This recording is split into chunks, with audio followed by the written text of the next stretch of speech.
आज आपण चौथ्या गोष्टीकडे वळणार आहोत, ते म्हणजे उपवास आणि प्रार्थना, फास्टिंग आणि प्रेयर हा सुद्धा विषय त्या ठिकाणी आपल्याला आढळतो. हो विश्वास नाही, आज जर जगामध्ये बघितलं ख्रिस्ती लोकच नुसतं उपास नाही करत, ते जगामधले सगळेच लोक मोस्टली 80% उपास करतात. मुस्लिम लोक सुद्धा उपास करतील, हिंदू लोक सुद्धा उपास करतात, ख्रिश्चन लोक सुद्धा, रोमन कॅथलिक लोक सुद्धा उपास करतात आणि जगामध्ये पुष्कळ लोक उपास करतात.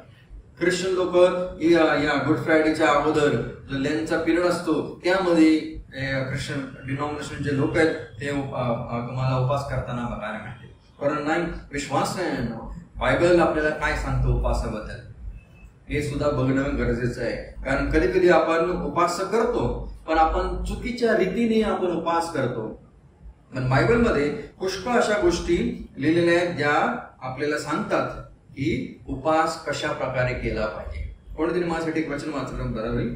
मार्क याचा 9वा अध्याय 29 वचन.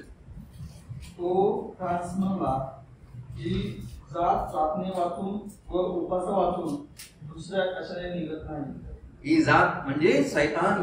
कधी कधी प्रार्थनेने आणि उपासाने तो निघत नाही.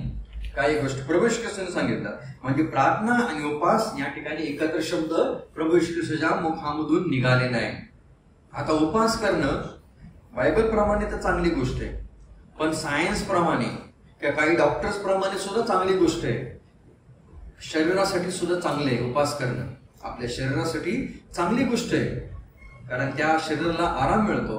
आणि असं म्हणतात की जर एका मनुष्याने, ज्या मनुष्याला जर का कॅन्सर आहे आणि जर त्या मनुष्याने 3 दिवस उपवास केले ना, कॅन्सरचे सेल्स ते मरतील लवकर, डॉक्टर असं म्हणतात. हो विश्वास आपल्या शरीरासाठी सायन्स प्रमाणे सुद्धा उपवास हा चांगला आहे. आणि बायबल प्रमाणे सुद्धा प्रार्थना चांगली आहे पण उपवास अधिक चांगला आहे. प्रार्थना आणि ज्यावेळेस प्रार्थनेमध्ये ज्यावेळेस उपवास सुद्धा येतो त्यावेळेस ती अधिक चांगली असते आणि त्यामध्ये अधिक पॉवर असते, अधिक पॉवरफुल असते ती प्रार्थना. म्हणजे ज्या प्रार्थनेमध्ये फास्टिंग आणि प्रेयर असतं त्या प्रार्थनेमध्ये. हो विश्वास तुम्ही येशूकडे बघा. येशूने आपली सेवा सुरू करण्याच्या अगोदरच सुरुवातीलाच 40 दिवस उपास, जरी तो जीवनाची भाकर होता तरी देखील त्याने उपवास केला. आणि येशूचा शेवट बघा, वधस्तंभावर असताना त्याला तहान लागली, त्याला पाणी मिळालं नाही. जरी तो जीवनाचा पाणी होता पण तरी देखील त्याला पाणी मिळालं नाही. म्हणजे येशूची सुरुवात आणि येशूचा शेवट सुद्धा अशाच प्रकारे झालेला आहे. त्या ठिकाणी अन्न त्याला मिळालं नाही आणि त्या ठिकाणी त्याला पाणी सुद्धा मिळालं नाही. बायबल आपल्याला पुष्कळ गोष्टी सांगतात उपासाबद्दल आणि उपास कशाने, कोणी करावा, कसा करावा आणि कधी करावा हे बायबल आपल्याला क्लिअरली सांगतं. तर तुम्ही घरी जाऊन मत्तेचा 6वा अध्याय तुम्ही वाचाल 1 पासून ते 18 पर्यंत. या अध्यायाचे आपण 3 भाग करू शकतो. मत्तेचा 6वा अध्याय आणि 1 पासून ते 18 पर्यंत ह्याचे आपण 3 भाग करू शकतो. पहिल्या वचनापासून ते 4थ्या वचनापर्यंत प्रभू येशू ख्रिस्ताने सांगितलंय कशा रीतीने तुम्हाला द्यायला पाहिजे. हाऊ टू गिव्ह, तुम्ही कशा रीतीने द्या ह्याच्याबद्दल सांगितलेलं आहे. हाऊ टू गिव्ह 5 पासून ते 15 पर्यंत प्रभू येशू ख्रिस्ताने सांगितलं हाऊ टू प्रे, कशा रीतीने तुम्ही प्रार्थना करावी ह्या गोष्टी सांगितलेल्या आहेत.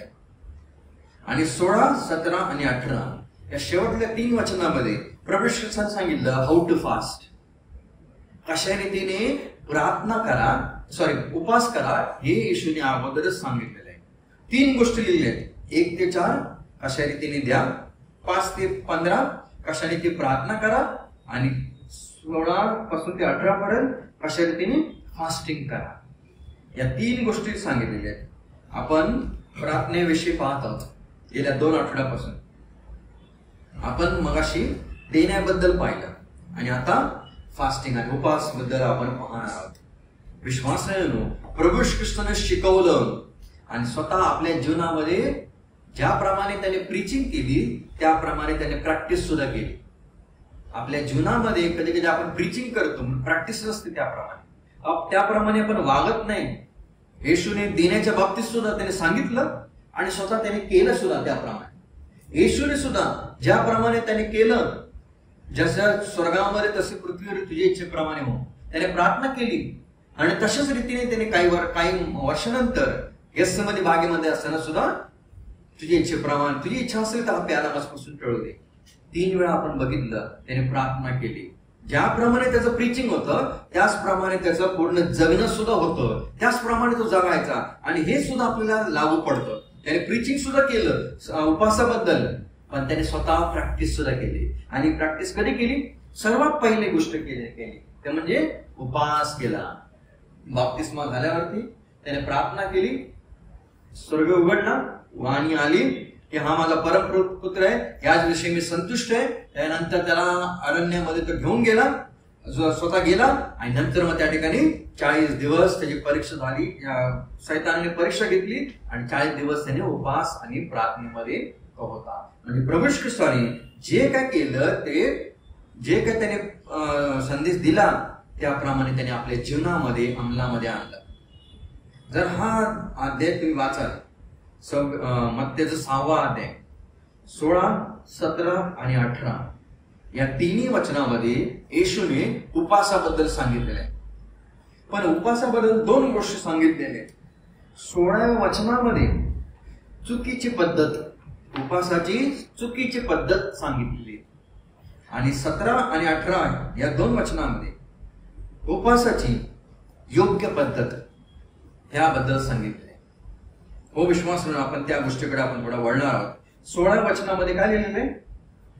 तुम्ही जेव्हा उपास करता तेव्हा ढोंग्यांसारखे ज्ञानमुख होऊ नका, कारण आपण उपास करीत आहोत असे लोकांना दिसावे म्हणून ते आपले तोंड विरूप करीतात. मी तुम्हाला खचित सांगतो की ते आपले प्रतिफळ म्हणून पावले आहे.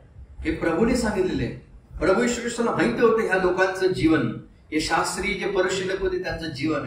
कारण शास्त्राप्रमाणे, नियमशास्त्राप्रमाणे हे जे परिशील लोक होते ते नेहमी आठवड्यामधून 2 वेळा उपास करायचे, मंडे आणि थर्सडेला. यहुदी लोकांच्या नियमाप्रमाणे हे परिशील जे लोक होते ते मंडेला आणि थर्सडेला उपवास करायचे. स्वतः लूक पुरुषोबोधकर म्हणायचा 18वा अध्याय 12 वचनामध्ये सुद्धा या ठिकाणी आपल्याला बघायला मिळतात. तो स्वतः म्हणतो, मी 2 वेळा उपवास करतो, मी दशमांश देतो. हा श्रीमंत मनुष्य, तो 2 वेळा उपवास करणारा मनुष्य आणि दशमांश सुद्धा देणारा मनुष्य. त्या काळामध्ये हे लोक 2 वेळा उपवास करायचे. येशूने सुद्धा उपवास केला. नंतर मग मंडळीमध्ये प्रेषणचे कृत्य 13:2 मध्ये जर का तुम्ही वाचलं, त्या ठिकाणी सुद्धा आपल्याला उपवासाबद्दल लिहिलेलं आहे. शाऊलाने सुद्धा उपवास केलेला आहे.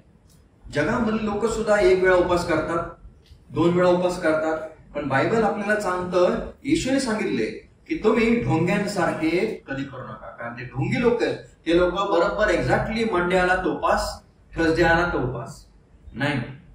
तशा रीतीने बायबल आपल्याला सांगत नाही त्याप्रमाणे करण्यासाठी. आपल्याला जर उपवास करायचा आहे अशा प्रकारे करा की तो लोकांना कधीच कळला नाही पाहिजे, दिसला नाही पाहिजे. आज आपण अशा ऍडव्हान्स जगामध्ये जगत आहोत. आज जर का उपवास आणि प्रार्थना ठेवायची असेल, पहिला कुठे येणार? व्हॉट्सअपवरती आमची मंडळी उपवास आणि प्रार्थना करणार आहे या तारखेला. आज सगळीकडे हेच चालले. प्रभूने काय सांगितले? तुम्ही सगळ्या ते लोक प्रार्थना सुद्धा रस्त्यावरती येऊन मध्यभागी उभा करायचे, कारण सगळ्यांनी बघावं म्हणून. उपवास सांगायचे की आम्ही या ठिकाणी या वेळेमध्ये उपवास केलेले आहे, म्हणजे लोकांनी बघावं म्हणून. हो विश्वास नाही नो, जर आपल्याला प्रार्थना करायची असेल या जर आपल्याला उपवास करायचा असेल, अशा प्रकारे करा की लोकांनी बघितलं नाही पाहिजे. प्रार्थना म्हणजे देवाच्या जवळ अधिक येणं. प्रार्थनेमध्ये आपण काय करतो माहितीये? देवाच्या जवळ येतं. पण उपवासामध्ये आपण काय करतो माहितीये? अन्नापासून पाण्यापासून दूर जाणं.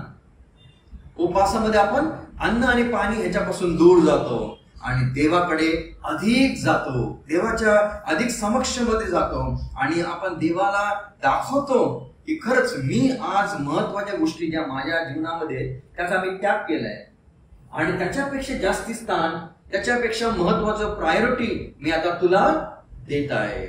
हो विश्वासानं यास आपण उपवास करतो, त्याच्याद्वारे आपण हे प्रगट करतो की माझं सगळ्यात प्रायोरिटी काय? तू आहे आणि मुख्य तू आहे, मुख्य केंद्रबिंदू तू आहे. त्याच्यामुळे मी माझ्या महत्वाच्या गोष्टी आहेत, माझ्या शरीराला शक्ती देणाऱ्या, शरीरासाठी ज्या चांगल्या गोष्टी आहेत त्या थोड्या वेळासाठी मी आता वर्ज करणार आहे आणि मी आता फक्त तुझ्या बरोबर आणि तुझ्या संगती येणार आहे. हो विश्वासनाऱ्यांनो, या उपासामध्ये कधी कधी आपण विसरतो की जरी प्रार्थनेमध्ये सामर्थ्य आहे, प्रार्थनेमध्ये मोठी पॉवर आहे, पण प्रार्थना आणि उपासामध्ये डबल पॉवर असते. मागच्या 2 आठवड्या अगोदर मी सांगितलेलं आहे, ज्यावेळेस आपल्याला प्रार्थना करायची असेल तर आपल्या गुडघ्यावरती या आणि प्रार्थना करा. का माहितीये, जोपर्यंत आपले गुडघे चांगले आहेत तोपर्यंत या. कारण एक दिवस असा येईल आपल्या गुडघे दुखायला लागतील, त्यावेळेस आपल्याला येण्याची इच्छा होईल पण आपण गुडघे टेकू शकणार नाही. म्हणून जोपर्यंत गुडघे आपले चांगले आहेत तोपर्यंत या आणि गुडघ्यावरती प्रार्थना करा. हो विश्वासलो, तशाच प्रकारे मी पुन्हा एक गोष्ट सांगेल की जर आज आपल्याला उपास करण्यासाठी संधी मिळते आणि उपास करू शकतो तर करा. कारण एक अशी वेळ येईल उपास करायची इच्छा असेल पण तुम्हाला करायला मिळणार नाही. आता माझी परिस्थिती झाली, कारण मला गोळ्या घ्यायला लागतात आता एवढ्या, उपास मी करू शकणार नाही. किती वर्ष आता मला माहिती नाही, परंतु जोपर्यंत आपल्याकडे वेळ आहे ना तोपर्यंत करणारे व्हा. तोपर्यंत करा प्रभूसाठी आणि प्रभूच्या समोर या, प्रभूच्या समोर अश्रू टाका आणि उपास आणि प्रार्थना करा. कारण कधी कधी आपल्याला वाटतं की सामर्थ्य नाही विश्वास आहे ना, उपास आणि प्रार्थनेमध्ये डबल पॉवर, डबल सामर्थ्य तुम्हाला मला बघायला मिळतं. ज्या प्रार्थनाचं उत्तर मिळत नाही त्या प्रार्थनेमध्ये नेहमी उपासना, त्या नेहमी प्रार्थनेमध्ये नुसतं उपासना. हो विश्वासाने ते शिष्य काढू शकले नाही भूत, पण येशूने काढलं आणि येशूने सांगितलं कारण ह्या गोष्टी करण्यासाठी काय लागतात, प्रार्थना आणि प्रार्थनेबरोबर उपास सुद्धा लागतात. आणि स्वतः प्रभू येशू ख्रिस्त आपल्या वेळेमध्ये आपल्या जीवनामध्ये तो नित्य करायचा. तुम्हाला माहिती आहे, नेहमीचं पुस्तक वाचा तुम्ही. नेहमीचं 6 अध्याय 15 आणि 16 वचन वाचले. एक मोठं काम नेहमीने आपल्या हातामध्ये घेतलेलं, एक न संपणारं काम नेहमीने हातामध्ये घेतलेलं, पण ते काम नेहम्या आणि यहुदी लोकांनी फक्त 42 दिवसामध्ये कंप्लीट केलं. सॉरी 42 नाही 52 आहे ना, 52 दिवसामध्ये 52 दिवसामध्ये पूर्ण कंप्लीट केलं. हे कंप्लीट का करू शकले माहिती, कंप्लीट कोणताही व्यक्ती त्या काळामध्ये करू शकत नव्हता. ते म्हणजे भिंती बांधण्याचं आणि दगड आणायचे आणि पुन्हा बांधायचे, दरवाजे रिपेअर करायचं, हे सर्व मोठं काम होतं. मोठे यरुशलेमच्या अवतीभोवती होतं. हे काम पूर्ण करू शकले. का कंप्लीट करू शकले माहिती, कारण नेहमीने पहिल्या अध्याय 4थ्या वचनामध्ये प्रार्थना केलेली आणि उपास केलेला. हे प्रार्थनेचं इतकं मोठं उत्तर का मिळालं माहितीये 6व्या अध्यायामध्ये, कारण एका व्यक्तीने प्रार्थनेबरोबर उपास केलेला. त्याच्यामुळे त्याचं उत्तर काय मिळालं माहितीये, 52 डेज मध्ये भिंत आणि गेटचं काम पूर्ण झालेलं बघायला मिळतं. आणि नुसते 1-2 नाही, पुष्कळ जण आलेले आणि पुष्कळ लोकांनी सहाय्य केलं, पुष्कळ जणांनी मदत केली आणि त्याचं सामर्थ्य नेहम्याला कळालं. हो विश्वासनाऱ्यांनो, कधी कधी आपल्याला कळतं, आपल्याला वाटतं की प्रार्थनेमध्ये काय सामर्थ्य नाहीये, उपासामध्ये काय सामर्थ्य नाही विश्वासनाऱ्यांनो, हा गैरसमज आहे मनुष्याचा. प्रार्थनेमध्ये तर सामर्थ्य आहे, पण उपास आणि प्रार्थनेमध्ये अधिक डबल सामर्थ्य तुम्हाला नेमाला बघायला मिळतं. आणि म्हणून मी तरी म्हणेन, प्रत्येक तारण पावलेल्या व्यक्तीने आपल्या जीवनामध्ये प्रार्थना आणि उपास आणि प्रार्थना केलीच पाहिजे. मंडळीमध्ये असो, आपल्या कुटुंबामध्ये असो किंवा वैयक्तिकरित्या असो, झाल्याच पाहिजे उपास आणि प्रार्थना. कारण त्याचं सामर्थ्य मनुष्याला आज नाही कळतं, पण उद्या नक्की कळेल. कारण जग आज पडलेलं आहे, जगाची परिस्थिती बिकट आहे, आज कुटुंबाची परिस्थिती सुद्धा बिकट आहे, आज पती पत्नींमध्ये नातं सुद्धा आज कमी, आज पुष्कळ आज बिकट आहे.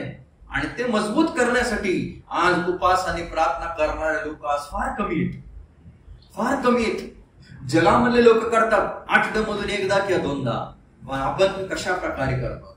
मी नाही म्हणणार कधी की आठवड्यामधून एकदा उपास आणि प्रार्थना करा, नाही, पण ज्याप्रमाणे प्रभू सुचवेल त्याप्रमाणे झाल्याच पाहिजे. कारण आपण कधी कधी विसरत नाही, आपण विसरू नये. मनुष्याने उपासामुळे आपण देवाच्या अधिक जवळ जाऊ शकतो. प्रार्थना आणि उपासामुळे आपण देवाच्या अधिक जवळ जाऊ शकतो.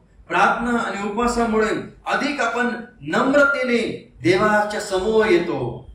प्रार्थना आणि उपवासामुळे अधिक आपण नम्रतेने देवाच्या समोर येतो. ज्यास आपण प्रार्थना आणि उपवास करतो त्यास अधिक आपण देवावरती अवलंबून राहतो. प्रार्थनेमध्ये आणि उपवासामुळे. हो विश्वास नाही, ज्यावेळेस आपण प्रार्थना आणि उपवास करून देवासमोर येतो त्यावेळेस आपण प्रगट करतो की खरंच मी किती सिरियस आहे, मी किती गंभीर आहे. म्हणजे मी देवा तुला सगळ्यात महत्वाचं स्थान दिलेले आहे. या अन्नाशिवाय आणि पाण्याशिवाय मी तुझ्याकडे आलं. आणि बायबलमध्ये अशी पुष्कळ उदाहरण तुम्हाला बघायला मिळतील ज्यांनी आपल्या काळामध्ये काही कारणास्तव उपवास पकडलेले होते. तुम्हाला अनुवाद याच्या पुस्तकामध्ये 9 अध्याय 9 पासून ते 18 पर्यंत मोशे बद्दल बघायला मिळतं.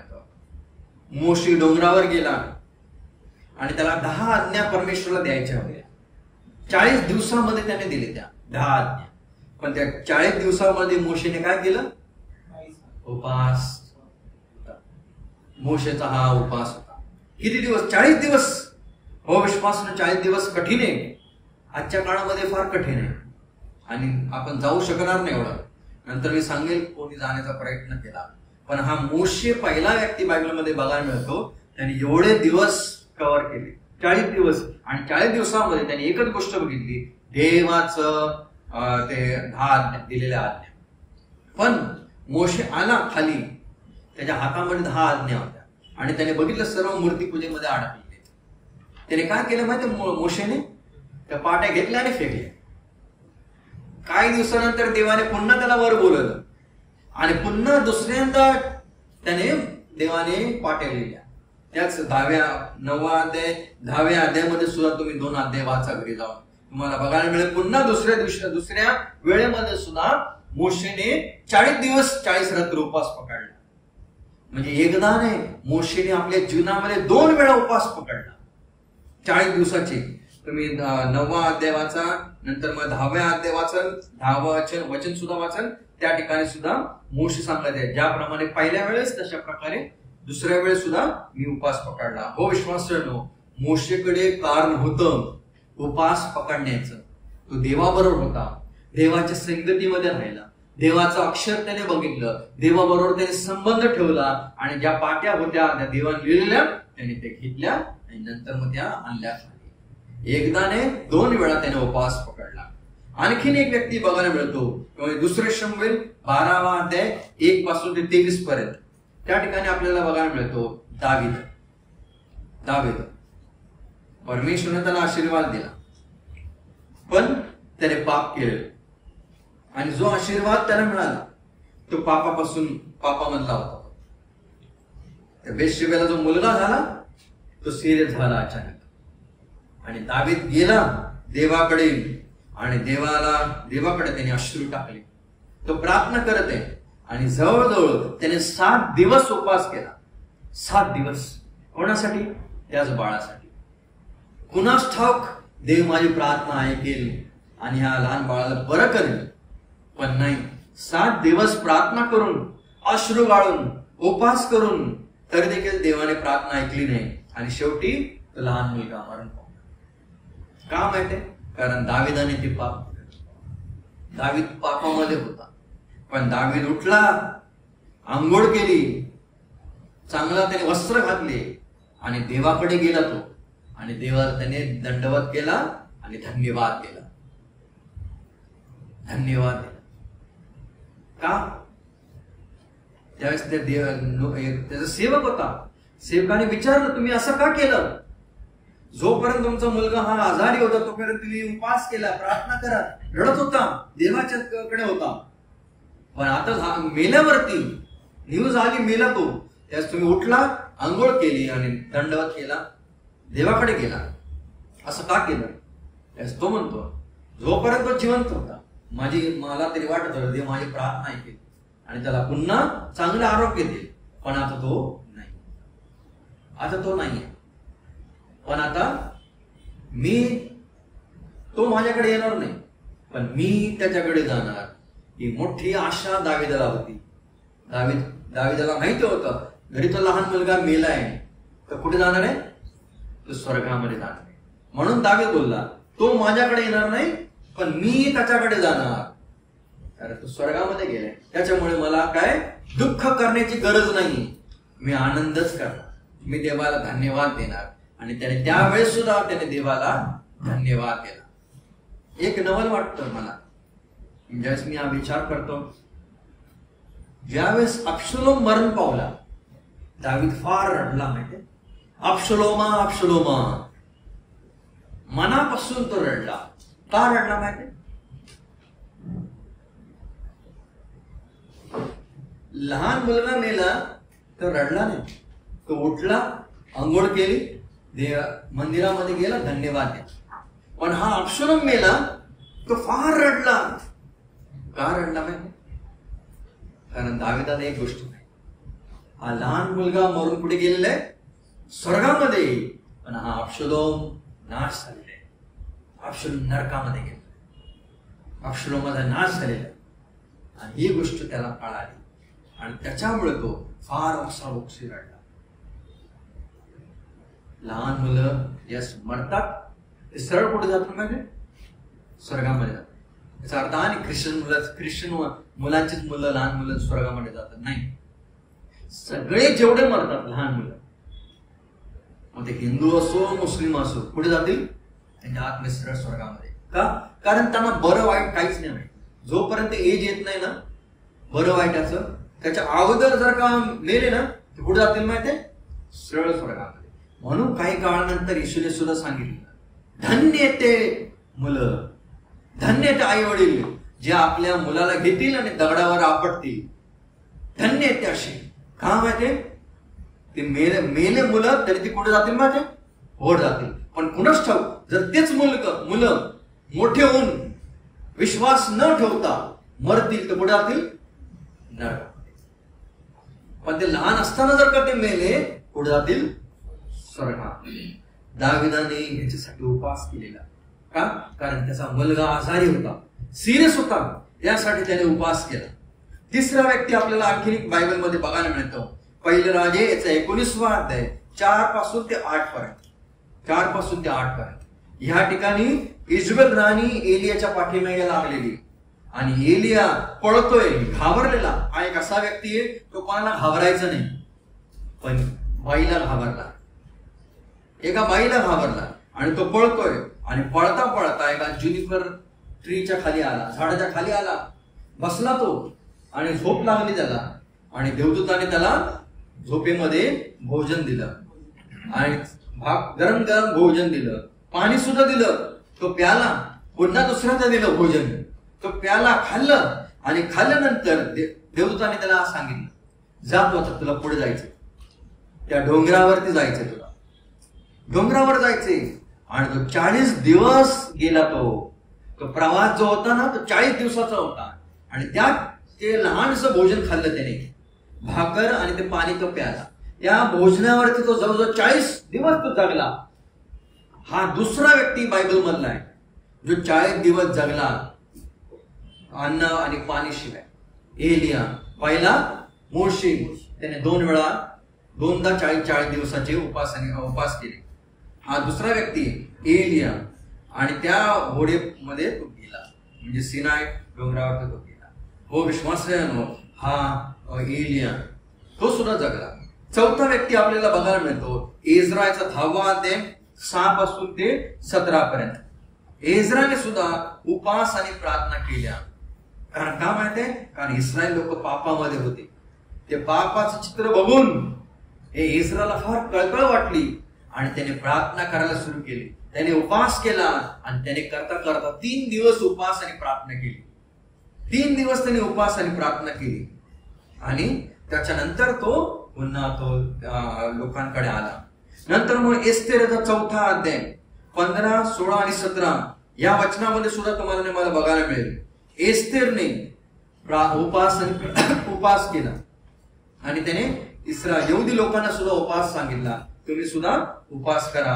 आणि हा जो उपवास होता तो सुद्धा 3 दिवसाचा उपवास होता एस्तेरच्या काळामध्ये. कारण एस्तेरला त्या राजाच्या समोर जायचं होतं आणि सांगायचं होतं सर्व गोष्टी. त्याच्यामुळे या एस्तेर आणि यहुदी लोकांनी त्यावेळेस उपास त्यांनी केला.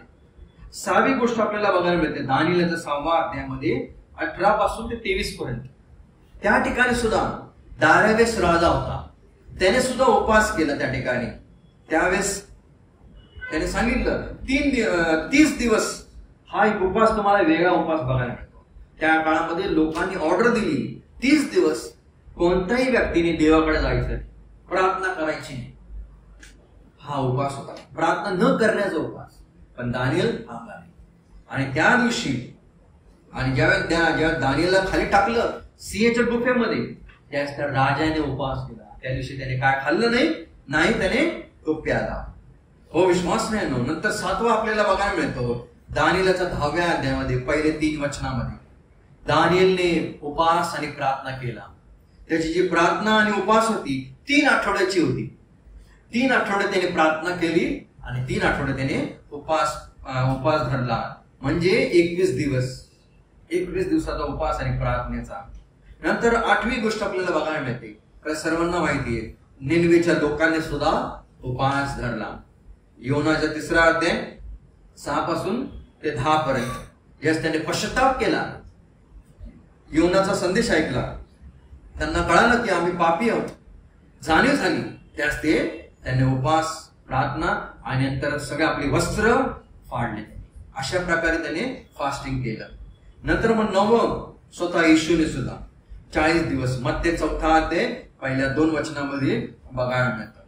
नंतर मग 10वं पाऊलाचं परिवर्तन झालं, म्हणजे शाऊलाचा पाऊल झाला. त्यास तो आंधळा होता. 3 दिवस त्याने उपवास आणि प्रार्थना केल्या. प्रेषणच्या कृत्याचा 9व्या अध्यायामध्ये पहिले 9 वचन वाचले, त्या ठिकाणी लिहिलंय. म्हणजे ह्या लोकांनी इतकंच नाही, 11वं जर का तुम्ही बघितलं, सगळ्यांना माहिती आपल्याला प्रेषणची कृत्य 13वा अध्याय पहिल्या 3 वचनामध्ये लिहिलंय. ज्यावेळेस मंडळीला निवडायची होती, मिशनरी कोण पाठवणार, कोण जाणार, त्यास त्यांनी तिकडे उपवास आणि प्रार्थना केली. आणि त्याचा परिणाम काय झाला? पवित्र आत्म्याने सांगितलं बर्नबा आणि पौलाची निवड कर. आणि त्या दोघांना घेतलं, प्रार्थनापूर्वक त्यांनी पाठवलं. देवाचा गौरव त्या ठिकाणी झालं. आणि ज्या ठिकाणी पौल आणि बर्नबा जात असायचे त्या ठिकाणी सुवार्तेचं मोठं कार्य झालेलं आहे. तुम्हाला बघायला मिळतं बायबलमध्ये असे काही लोक आहेत यांनी अशा प्रकारे उपवास केलेला आहे किंवा प्रार्थना केलेली आहे. आता किती वेळ उपवास करायचा?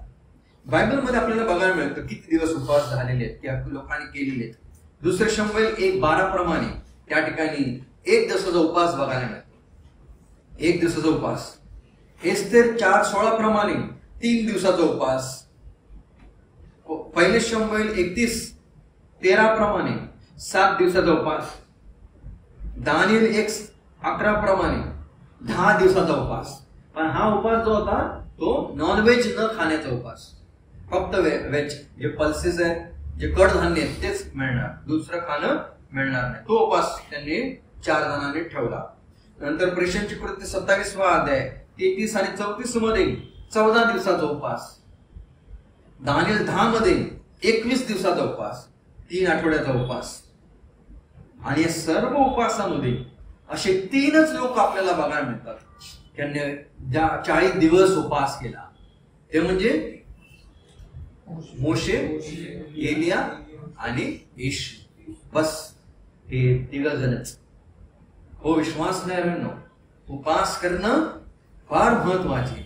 म्हणून मी त्या ठिकाणी लिहिले प्रार्थनेमध्ये आपण देवाजवळ येतो, पण उपवासामध्ये आपण या सर्व अन्न पाणी याच्यापासून आपण दूर जातो. तुम्हाला माहितीये पेंग्विन माहितीये?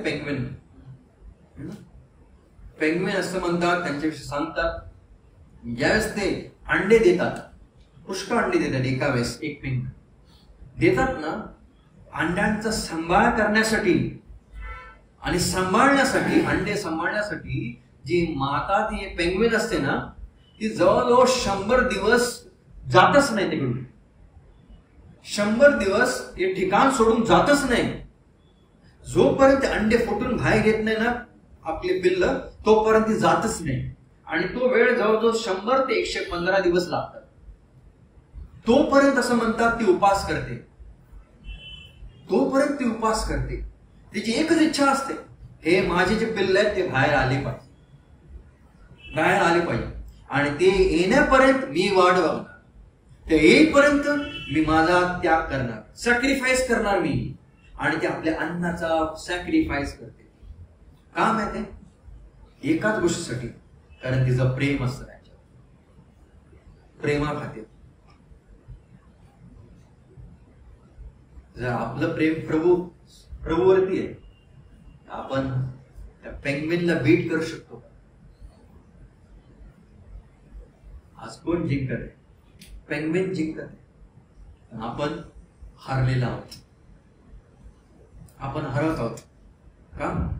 आपण प्रार्थना तर करतो, पण प्रार्थनेबरोबर उपास करत नाही. कारण बायबलमध्ये उपासाबद्दल पुष्कळ गोष्टी सांगितल्या. मी मगाशी सांगितलं की चुकीच्या गोष्टी आणि चुकीची रीत आणि योग्य रीत बायबलमध्ये कशा प्रकारे. आणि नेहमीने सुद्धा उपास केला पहिल्या अध्याय 4व्या वचनामध्ये, आणि त्याच्यामुळे नेहमीने इतकं मोठं बांधकाम त्या काळामध्ये पूर्ण केलं. आणि मोशेबद्दल सुद्धा आणि या 11 जणांबद्दल आपण बघितलं कशा रीतीने त्यांनी उपास केला त्या काळामध्ये. आणि आपण बघितलं की काय काय उपास वेगळ्या प्रकारचे, किती दिवस लोकांनी उपास केले. पण सगळ्यात मोठे उपास मोशे, एलिया आणि प्रभू येशू ख्रिस्त. आणि पेंग्विन बद्दल सुद्धा आपण बघितलं. हो विश्वास नाही, पण या पृथ्वीवरती असे लोक, पुष्कळ लोक आहेत ज्यांनी येशूची कॉपी करण्यासाठी उपास करण्याचा त्यांनी निश्चय केला. असे पुष्कळ एक्झाम्पल तुम्हाला गुगलमध्ये बघायला मिळतील, असे आहेत. आणि मागच्या 2 वर्षा अगोदर, 2-3 वर्षा अगोदर तुम्हाला हा व्यक्ती सुद्धा कदाचित ऐकला असेल की बघितला असणार. त्याचं नाव फ्रान्सिस्को. हा सुद्धा एक मोन्झेपिया म्हणून हा व्यक्ती होता, पास्टर होता. आणि त्याने सुद्धा 40 दिवस उपवास करण्याचा प्रयत्न केला. पण म्हणत 25 दिवसच तो करू शकला. आणि 25 दिवसानंतर त्याला हॉस्पिटलमध्ये नेलं आणि मेला. मनुष्य जगू शकणार नाही, मनुष्य एवढं करू शकणार नाही. पण मी नाही म्हणणार बाबा 1 आठवड्याचे उपवास करा, 2 आठवड्याचे उपवास करा, नाही. कारण त्या काळामध्ये ते दिवस वेगळे होते आणि आजच्या काळामध्ये दिवस वेगळे, परिस्थिती बदललेली आहे. पण प्रार्थना आणि उपवास कमीत कमी 1 दिवस तरी करा, 1 दिवस तरी करा. आता 1 दिवस म्हणजे उपवास, माझा उपवास आहे. जगामध्ये लोक उपवास आहे आणि सगळं चांगलं खातात, तुपाचं सगळं खातात, त्याला उपवास नाही म्हणत. उपवास म्हणजे पाणी सुद्धा नाही. त्या काळामध्ये पाणी आणि अन्न दोन्ही वर्ज्य. आणि उपवास 1 दिवसाचा उपवास म्हणजे काय? 24 तास. आपण कधी कधी काय मी उपवास करणार, ब्रेकफास्ट वगळतो, प्रार्थना दुपारी देतो, 10 पासून प्रार्थना करतो, जेवण आलं 3 वाजता, त्याला काय म्हणतो? त्याला उपवास नाही म्हणतात. काय आपण वगळले? फक्त ब्रेकफास्ट. उपवास आणि प्रार्थना म्हणजे काय? कमीत कमी 24 तास. 1 दिवस करणं म्हणजे 24 तास. नुसतं 1 ब्रेकफास्ट स्किप करणं नाही किंवा 1 लंच स्किप करणं नाही, ह्याला म्हणत नाही उपवास. ह्याला अर्धा दिवसाचा उपवास म्हणते. पण पूर्ण दिवसाचा उपवास म्हणजे पूर्ण 24 तास. आणि तो उपवास योग्य कारणासाठी झालेला पाहिजे. कारण बायबलमध्ये आपल्याला बघायला मिळतात ज्यांनी उपवास केलेले आहे त्यांच्यासाठी एक उद्देश होता उपवासाचा. काय कारण होतं? असंच ठेवलं नव्हतं. यहुदी लोक, शास्त्री पुरुषी लोक सोमवारच्या आणि थर्सडेला ते लोक उपवास करायचे. का? कारण नियमामध्ये लिहिले त्याप्रमाणे. का? नियमाप्रमाणे. परंतु विश्वास नाही ना, आज आपल्याकडे सुद्धा जर का उपवास तुम्हाला करायचा असेल, नेहमी त्याच्यासाठी एक उद्देश पाहिजे. त्या कारणासाठी तुम्हाला उपवास आणि प्रार्थना केली पाहिजे. नेहमीकडे उद्देश होता उपवास करण्याचा. एस्तेरकडे, यहुदी लोकांकडे उपवास होता. दाविदाकडे सुद्धा उपवास होता. या निनवेच्या लोकांकडे सुद्धा करण्याचा एक उद्देश होता. येशूकडे सुद्धा होता उपवास करण्याचा उद्देश. पावलाकडे सुद्धा होता. ज्या लोकांनी उपवास आणि प्रार्थना केलेले आहेत त्या प्रत्येकांच्या पाठीमागे काही ना काहीतरी उद्देश तुम्हाला बघायला मिळेल. असंच त्याने टाइमपास म्हणून ठेवला नाही उपवास. नाही, विश्वास कधीच करू नका. मला काहीतरी देवापासून पाहिजे, आजारी आहे त्याच्यासाठी करा. घरामध्ये काहीतरी संकट आहे त्याच्यासाठी आपण करू शकतो, मंडळीमध्ये काहीतरी समस्या आहे त्यासाठी आपण करू शकतो. आणि ज्या ज्यासाठी कराल त्या ठिकाणी तुम्हाला एक उद्देश असून द्या, या कारणासाठी. आणि अशा प्रकारे करा की जेणेकरून कोणाला सांगू नका. उपास फक्त कोणाला पाहिजे? परमेश्वराला माहिती आहे. जर मंडळीचा असेल तर मंडळीला फक्त सांगा. पूर्ण हजारो लाखो मंडळीला पूर्ण भारत देशामध्ये सांगण्याची काहीच गरज नाही. कारण का असे कोण करतात? परुषी लोक. ते सगळीकडे सांगत फिरतात मी उपास केलाय, मी उपास आहे, माझा उपास आहे. नाही, उपासामध्ये निराश सुद्धा झालं नाही पाहिजे. उपासामध्ये आपला चेहरा उतरला सुद्धा नाही पाहिजे. चेहरा सुद्धा उतरला नाही पाहिजे. उपासामध्ये हा उपास एकदम दुःखी आहे नाही, विश्वास आहे. उपासामध्ये सुद्धा देवाला धन्यवाद द्या. आणि उपासामध्ये आपलं कर्तव्य बनतं. उपास आहे म्हणजे इकडे फिरतोय तिकडे फिरतोय, हे काम करतोय, ऑफिस मध्ये चाललं नाही. उपास म्हणजे देवाबरोबर तो वेळ घालवणं. वेळ आहे तो देवाबरोबर अधिक वेळ घालवा आणि देवाबरोबर अधिक राहा. तुम्ही मजमध्ये राहा. देवाबरोबर तुम्हाला नाही मला उपासामध्ये राहायचंय. आणि ज्या ज्या या ठिकाणी सर्व गोष्टी लिहून ठेवल्या या पहिले शमूएल 7:6 मध्ये लढाईला जाण्याच्या अगोदर उपवास केला. पहिले शमूएल 7:3 पासून ते 6 पर्यंत पश्चातापामध्ये त्याने उपवास केला. दुसरं शमूएल 12:16 मध्ये त्या ठिकाणी आजारी आहे त्यासाठी उपवास केला. हे सर्व लोकांकडे काही ना काहीतरी उद्देश आहे. हा उद्देश जाणून घेणं गरजेचं आहे. उद्देश जाणून घे. नुसतं असंच उपवास प्रभूने सांगितले तर करणार नाही, विश्वास करणं त्याच्यामध्ये काहीच नाही. उपवासामध्ये फक्त देवाने तुम्हाला बघितलं पाहिजे आणि देवाचं लक्ष आपल्याकडे गेलं पाहिजे. खरंच हा व्यक्ती माझ्यावर इतका प्रेम करतोय की त्याने आपलं अन्न पाणी सुद्धा त्यागलंय आणि तो माझ्या जवळ आलाय. आणि देवाला ही गोष्ट बघायला मिळेल का? देव किती लोकांना असं त्याच्या जवळ येताना बघायला मिळेल. त्या काळामध्ये बायबलच्या काळामध्ये पुष्कळ जण आलेले उपवास. पूर्ण निनवे देश एक आला, पूर्ण देश उपवास करून देवाकडे. धन्य ते लोक जे देवाकडे अशा प्रकारे येतात. हो विश्वास नाही येणाऱ्या दिवसामध्ये सुद्धा प्रभू करू त्याप्रमाणे चालण्यासाठी, त्याप्रमाणे करण्यासाठी, त्याप्रमाणे वागण्यासाठी आपण सर्वांना सहाय्य करू, मदत करू. आणि जर का प्रभूची पुढच्या येणाऱ्या सेक्शन मध्ये आपण आणखीन 5वा विषय आपण पाहणार आहोत. देव करू ही वचन आशीर्वाद.